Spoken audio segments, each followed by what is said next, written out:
Sri Vishnu Sahasranama, name 884, is Ravi, which is a common name in India up to the present day. One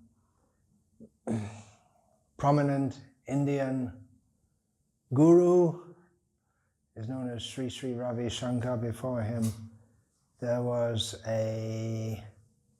recently, when it was known to Srila Prabhupada, a sitarist by the same name, Ravi Shankar. So it's quite a common name. Parashara Bhatta derives the meaning of this name here in Sri Vishnu Sahasranama from the root ru, which means to sound. And Parashara Bhatta extrapolates this to mean that he who is praised. Now you'll remember that Parashara Bhatta is describing this series of names in terms of the Achira, the Marga, the path. Marga means path, beginning with Archi, there are several stages by which the yogi goes out of this material world. So here, Parashara Bhatta combining the meaning of he who is praised with its present position in the names describing the Archira, the Marga, says that this name Ravi in this context means he who is praised as the Uttarayana. Uttarayana is a well-known understanding in Vedic culture and very much connected with the astrology, astronomy. The time, the 6 months of the year when the sun is in the northern course, as contrasted with the southern course. So he who is praised as the Uttarayana, and in the Archira, the Marga, the yogi, as described also in Bhagavad Gita, has to pass away. There are so many conditions regarding time, and one of the conditions is that he has to pass away in the Uttarayana. Baladev Vidyabhushan gives a similar meaning to this name, although he derives it from a different root. He says that Vishnu is known as Ravi here in the context of Vishnu Sahasranam, because it is by his grace, Vishnu's grace, that the sun is able to traverse the Uttarayana Marga. So Uttarayana, Ayana, Marga, they're very similar terms. Ayana gives the sense of movement. Marga means a path. Shankaracharya describes this name to mean the sun, which is the common meaning of Ravi, is the sun. It's one of the names of the sun.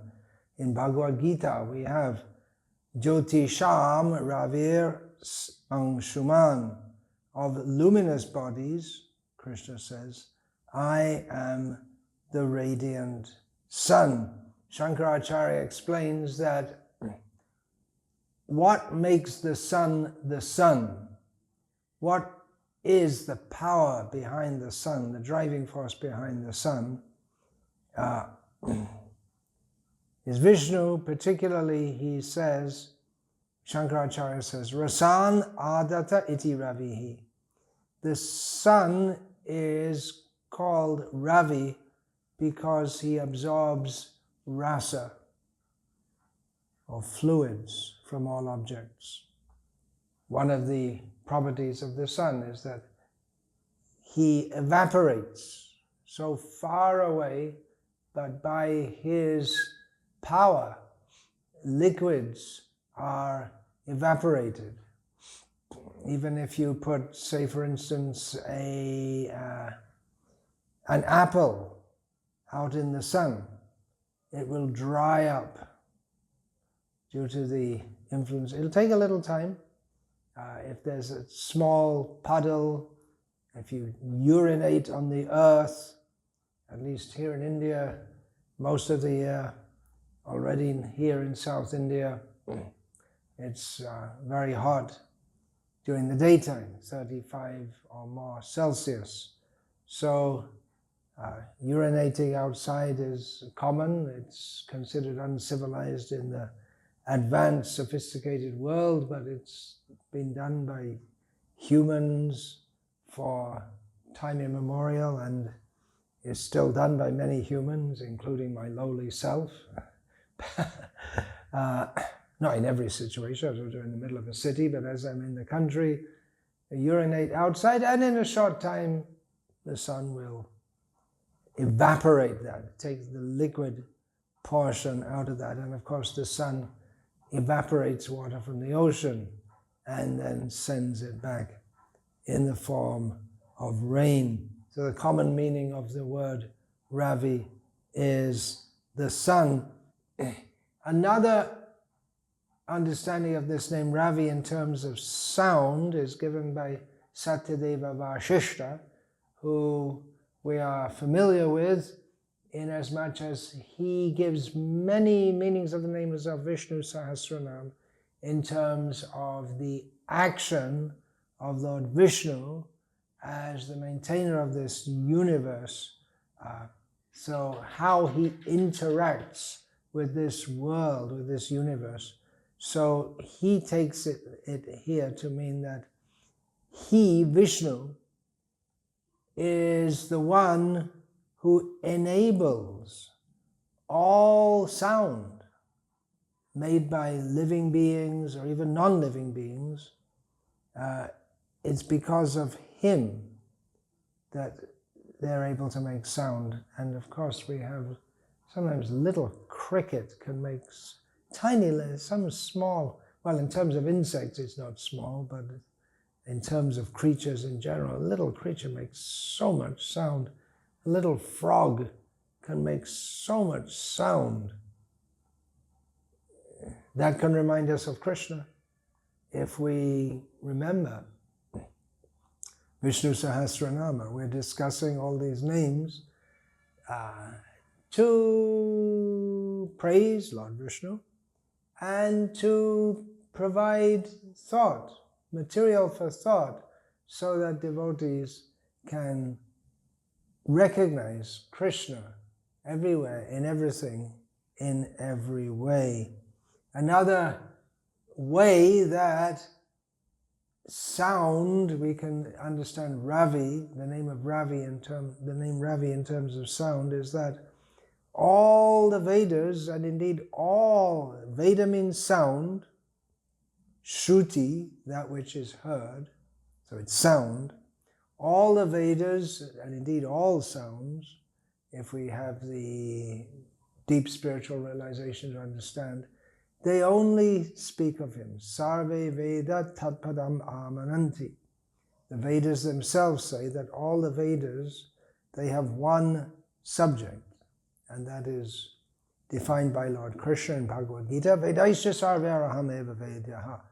In the Vedas, which means knowledge, I am that which is to be known. Then another commentator, Krishna Datta Bharadvaj, again taking the meaning of Ravi, deriving it from sound, Rava. It's a common word. Rava in Bengali comes as Rob. It means sound. Shunya Govinda Rob, Apane Palabe Shab. This Narottam says, all the bad things in the heart, simply by hearing the sound Govinda, they all flee away.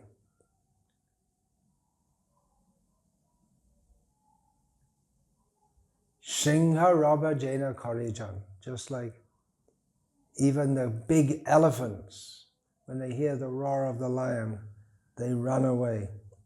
So Krishna Datta Bharadvaj gives the meaning of this name as he who is praised by his devotees, because the best use of the sound function is to praise him, and the devotees do that. So in this way, this name Ravi can be linked with names that we've had before: Stavya, Stavapriya, Arka, Katita, Arha, upcoming Punya Shravana Kirtana, he who is to be chanted about and heard about, that means sound. Name 885 is Virocana, and those who are acquainted with the Puranas may be surprised. Virocana is the name of a big demon. He was the son of a great devotee and the father of a great devotee, son of Prahlad Maharaj and father of Bali Maharaj, but he was a great demon. But the name in and of itself is not bad. Just because someone has a bad nature doesn't mean that the name describing him is bad. So Virocana means one who shines brightly, whose his very nature to be shining and beautiful. And that shining, that light, that also, as we've seen in previous names, connected with light, like Jyotihi, it gives the idea of giving enlightenment also. So Parashara Bhatta explains this name as he who illuminates. Virocana means he illuminates because he spreads his luster, he spreads his light, he distributes his lights. While traveling on his chariot through the two ayanas during each solar year. The two ayanas, which we just discussed, Uttarayana, when the sun goes in the north, and Dakshinayana, when the sun goes in the south. So during each solar year, Samvatsara, he distributes his light, and this is the fifth step in the Archira, the Marga. So Baladev Vidyabhushan also connects this with the Archira, the Marga, and with illumination. But he says that this name Virocana means whom he, Vishnu, who makes his worshipper going with the Samvatsara, become pleased and effulgent. In other words, by his mercy, the devotee yogi can go with the Samvatsara on the path back to Godhead. Shankara gives a different meaning. Shankara is not explaining this series of names in terms of the Archira, the Marga. He says, Vividham rochata iti virocana. He who is splendid, shining, illuminating in various ways. Different commentators on Shankara's commentary, on sub-commentators on Shankara's Vishnu Sahasranama commentary, unpack this to say that he shines as the sun, he shines as the moon, he shines as the day, whatever shining is there in the night, it all comes from him. Radha Krishna Shastri points to his shining rays, various types of rays, which help the growth of the plants. The sun is very helpful. The sunlight is essential for the plants to grow. And the moonlight is also essential. So he, Virocana, shining, he is splendorous. He is shining in his glory. He is the illuminant. He is the presiding deity within the sun. It is his shining that shines through the sun. It is his reflection that makes the moon shine and the moon so pleasant. It is his glitter that makes the stars glitter. And he shines in the minds of his devotees in various special ways. Krishna Datta Bharadvaj takes the shining and the variety and takes these two meanings and says that he, Virocana, shines in various special ways. Vi gives the idea of Vishesha, special, in the minds of his devotees. Visheshena rochate bhaktebhya iti Virocana. Quoting Krishna Datta Bharadvaj quotes from the Yajurveda, Namo Ruchaya Brahmaye. Whatever form the devotee wants to contemplate, the Lord manifests in that form for the sake of that devotee, for the joy of the devotee. We have a similar statement in Bhagavatam, Canto 3, Chapter 9, Text 11.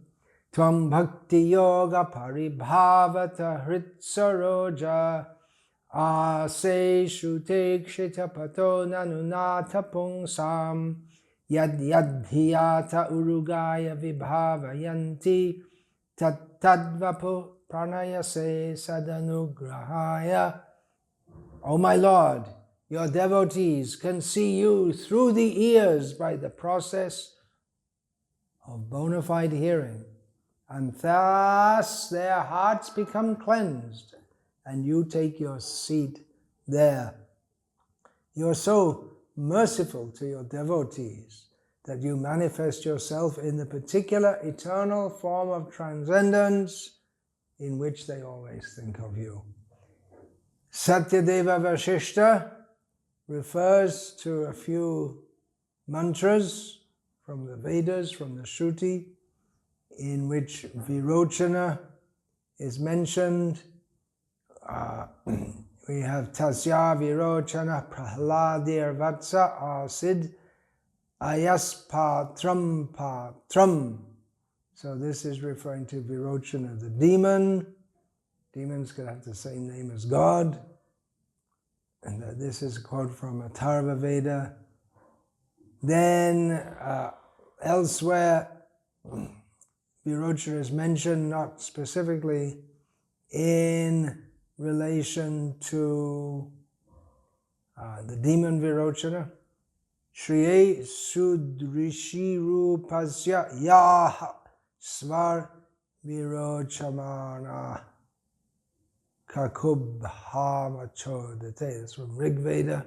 Ayang Punata Ushaso Virochayat. From Rig Veda. Satya Sanda Tirtha, the Madhva Sampradaya, reads this name not as Sulochana, but as Vilochana. In other words, in many Vedic texts, there are words which in different recensions, in different manuscripts, different recensions or manuscripts, appear differently. It may be in this case simply a syllable is different, or it may be a whole word is different. We find this in Srimad Bhagavatam. We don't find it in Gita, we find it in Bhagavatam, here and there.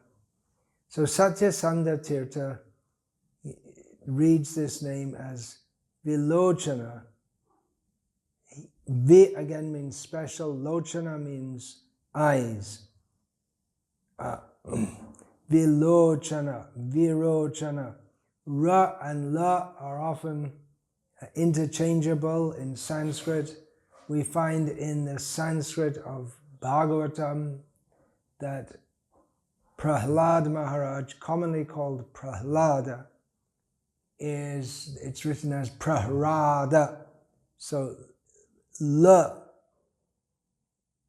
gives Vilochana, who are specialized. So Satyasanda Tirtha says that this name means that he, Vishnu, gives special eyes, special vision, and he specifically cites, Satyasanda Tirtha specifically states the vision that was given to Sanjay to see what's going on the battlefield, while he, Sanjay, is sitting in the court of Dhritarashtra.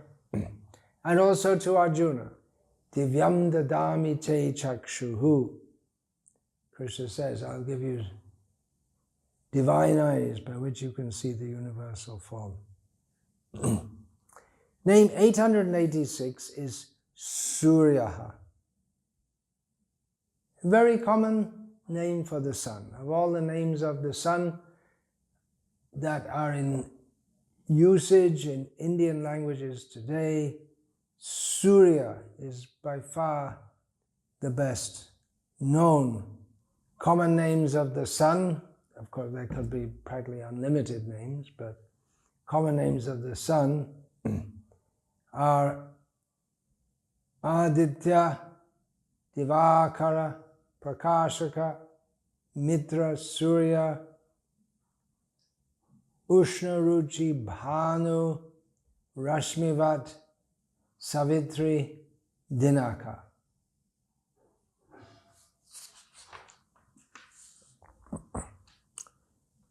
The name is derived from movement, that which moves, and particularly Vishnu is called Surya because he travels in the sky, and the sun is called Surya because he travels in the sky. Other derivation or other names which can be given, other explanations which can be given for the name Surya, according to the Sanskrit unpacking, he who impels all beings into action. That's also suitable for the sun, because in the normal course of events, before all this electronics and technology, people become active at daybreak, and much less so after daybreak. Of course, we hear that after sundown, Krishna in Vrindavan, after taking his meal, would be in the court of Nanda Maharaj, and there would be every evening a cultural program with various dances and dramas and recitations and singing. So that would go on by torchlight. But as far as active life, moving around in the world, that is in pre-industrial civilizations largely possible only in the daytime. So as a general rule, he impels all beings to action. That's quite suitable for the sun also. And it also means, Surya also means that one source out of which all living beings have been born, or they've been delivered out of that one source. The term is commonly used to refer to the sun, because it is the sun that nurtures and nourishes all living beings, except those deep in the water, in the ocean.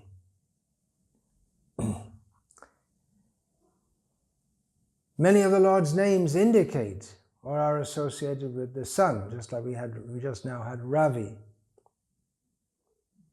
He is like the sun in comparison to all the other objects in the universe, all the other universal bodies, the planets. We know from the Puranic description that everything rotates around Dhruva Tara, the pole star.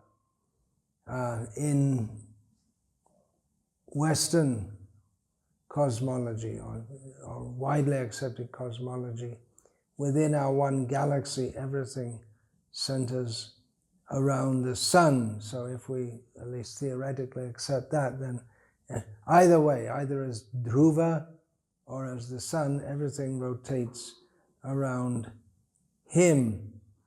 He is the source of all energy within the universe. So we can say that about Surya, the sun, and we can say that about Vishnu. He is the source of everything, so he's the source of the tremendous light and heat in the sun. It's inestimable. Through the sun, he gives pleasure to the entire world, except thieves and rascals and rogues. Vishnu is called Surya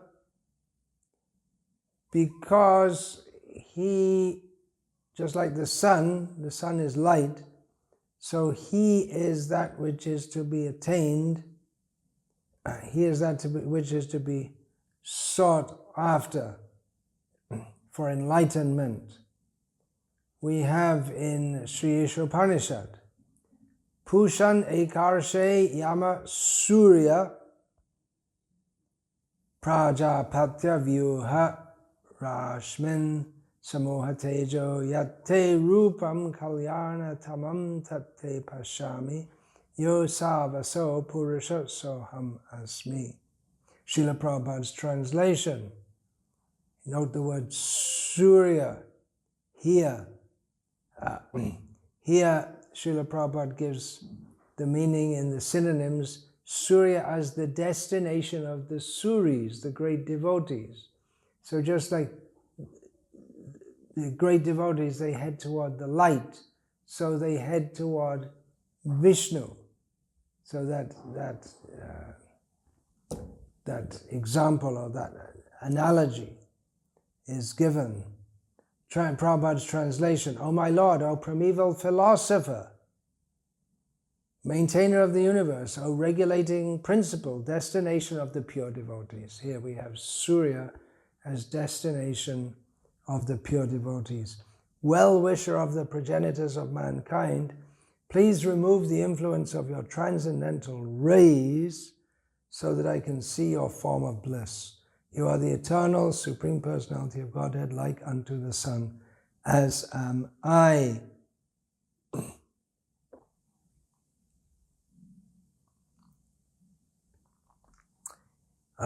In his commentary on Chandogya Upanishad, Madhvacharya comments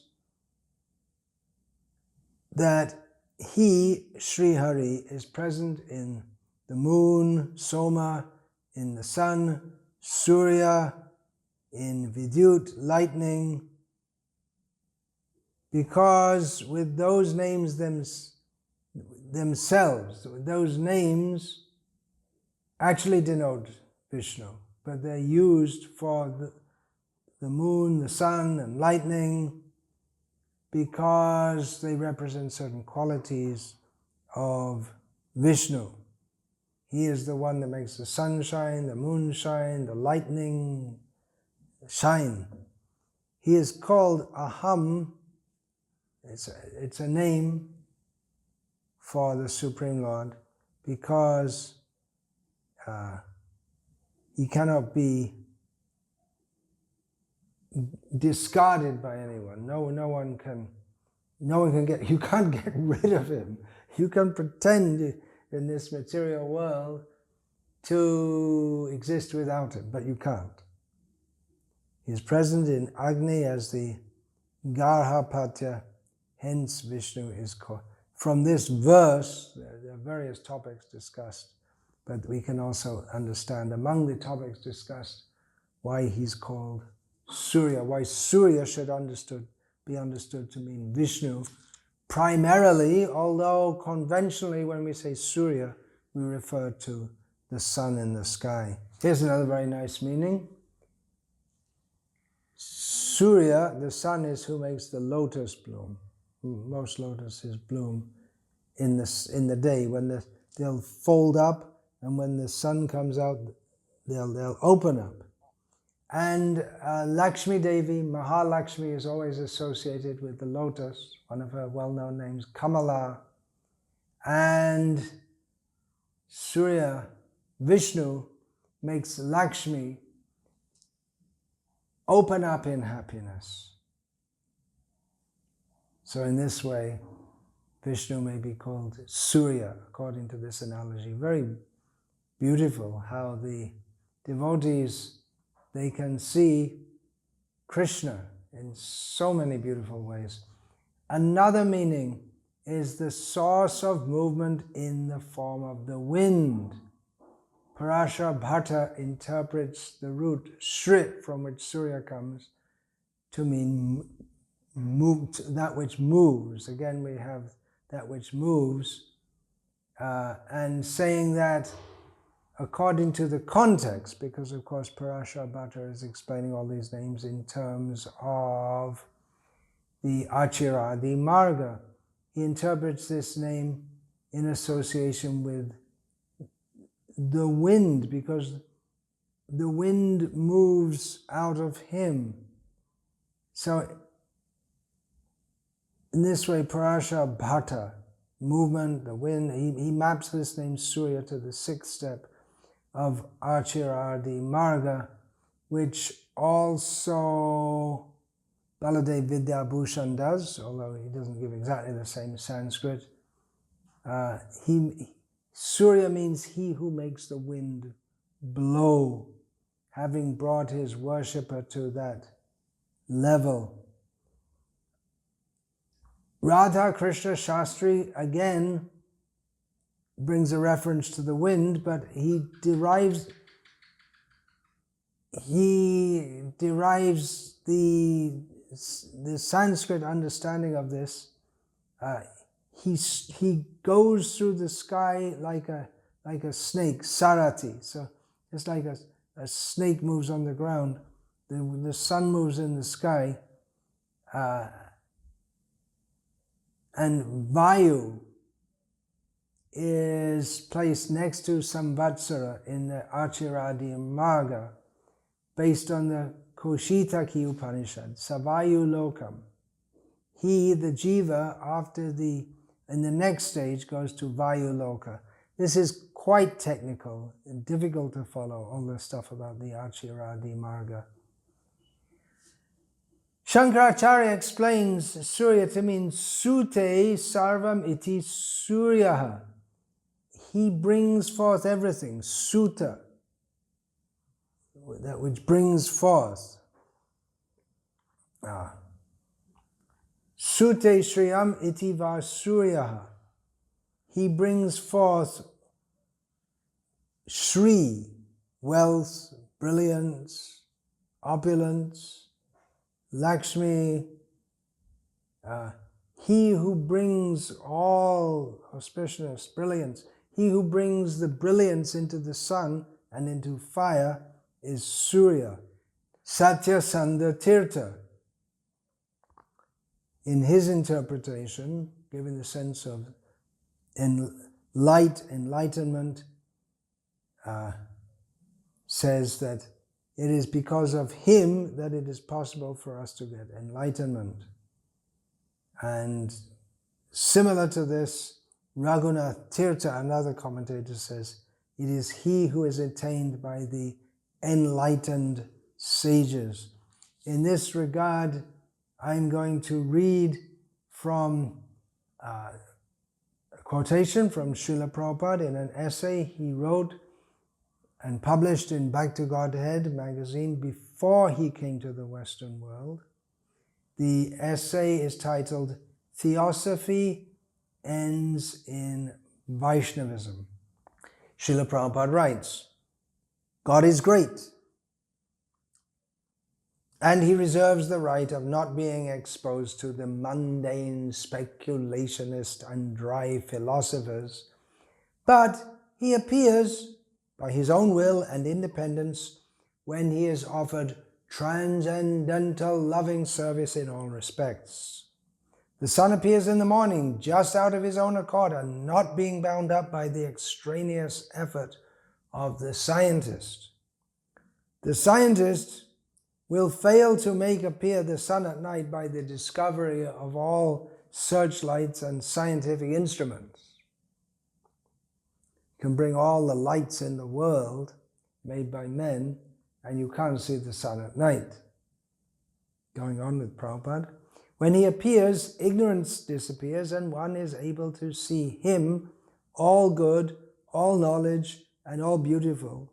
And one is also able to see himself too, that he, the individual, is also all good, all knowledge, and all beautiful qualitatively. When he rises, one can see the sun in the rays of the sun, and not only the sun, but also himself and all other things by him. As with the appearance of the sun, the darkness flies away, so with the appearance of Godhead, by his transcendental name, fame, form, qualities, etc., ignorance, poverty, and wretchedness disappear. That is the verdict of all savants and scriptures. Reading from Sri Ramayana, referring to Lord Sri Rama, Suryasyapi bhaved suryo hyagner agni prabho prabho Shriya Shrischa bhaved agriya kirti kirtya kshama kshama. Translation given by Vidwan Gauranga Prabhu. He can become the sun of the sun, the fire of fire, and the controller of all. He can become the utmost prosperity of prosperity, the fame of fame, and the tolerance of tolerance. So he is the son of the sun, which means he can become the utmost prosperity of prosperity, means he can award the greatest prosperity to the deity who awards prosperity. He can become the fame of fame, means he can award fame to the deity who awards fame. He can become the tolerance of tolerance, means he can award tolerance to the deity awarding tolerance. So similarly, he can become the son of the sun, that is, he can illuminate the illuminator of the entire universe, which gives the reminder of Bhagavad Gita. Krishna says that I spoke this knowledge of yoga to Vivasvan, the sun god. So Krishna enlightened the sun god. The sun gives light to the whole universe, but Krishna enlightens him. Shriya Shrishcha Bhaved Agriya, he can become the utmost beauty of all beauty. He can award the utmost beauty to the deity awarding beauty. Suryasya, Surya indicates that Ram gives the potency to Surya to illuminate. Lord Rama and his qualities being compared to the sun and its rays indicate that Lord Rama's qualities are inseparable from him, just as the rays of the sun are inseparable from the sun. At the beginning of Ramayana, the question, who is now in the world the greatest of persons, and so many qualities are mentioned, and the reply is Rama. But Rama always has those qualities. It's not that at a certain point in time he has them, and another point he doesn't have them. He always has them. It's just that sometimes he's manifest in this world, and sometimes he isn't. So let us remember, we see the sun, always remember Krishna, Rama, Vishnu. Vancha kalpatarubhyascha kripa sindhubhya evacha patitanam pavanebhyo vaishnavebhyo namo namaha. Dante nidhaya churnakang padaya nipatya kritvacha kakrishatam etadaham ravime. Hey sadhava sakala eva vihaya durad goranga chandra charnay kurutana ragaha. Parivadatu jano yata tata va nanumukaro navayang vicharayamaha. Hari rasamadira madati matta bhuvi vilutama nartama nirvishama. Baha pirang natavaravapu karnayo karnikaram. Bibradvasa kanaka kapisham vaijayantim chamalam. Randhran venor adara sudhaya purayan gopa vrindayar. Vrindaranyam svapadaramanam pravishad gita kirtihi. Shri Radhayah Pranaya Mahima Kidrisho Vamayaiva Swadyo Yena Adbhuta Madhurima Kidrisho Vamadiyaha Sokyang Cha Syamad Anubhavata Kidrishang Veti Lobhat Tadbhavardha Samajani Satchigarbha Sindho Harinduhu. Hare Krishna, Krishna Krishna, Hare Hare, Hare Rama, Rama Rama, Hare Hare.